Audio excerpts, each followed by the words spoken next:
gün elimde olmasa bile kalbimde bir ömür sen olacaksın.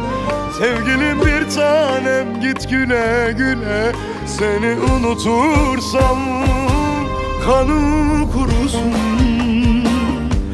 kanım kurusun. Seni unutursam kanım kurusun. Sevgilim bir tanem, git güle güle. Seni unutursam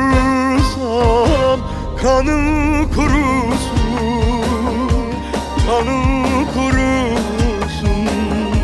Seni unutursam kanım kurusun.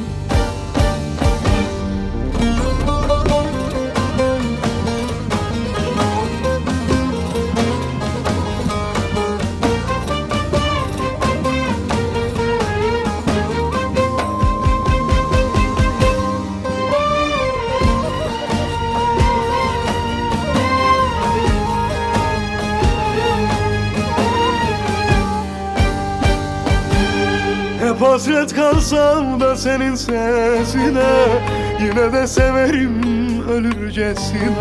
Razıyım bu aşkın her çilesine.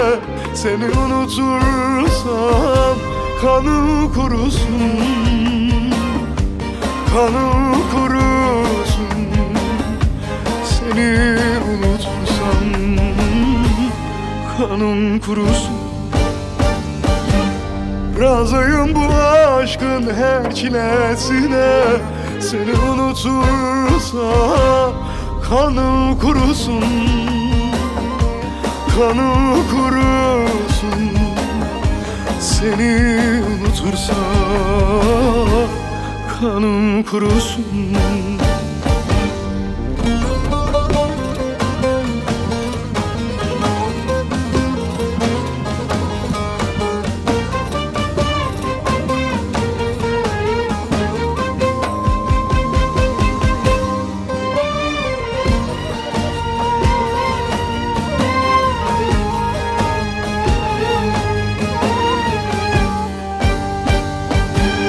Son çare ayrılık olsa ne çıkar? Uzaktan sevmeye bir engel mi var? Aşkınla yaşarım mezara kadar.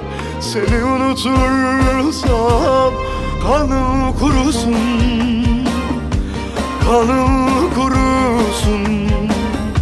Seni unutursam kanım kurusun. Aşkınla yaşarım mezara kadar. Seni unutursam kanım kurusun, kanım kurusun. Seni unutursam kanım kurusun.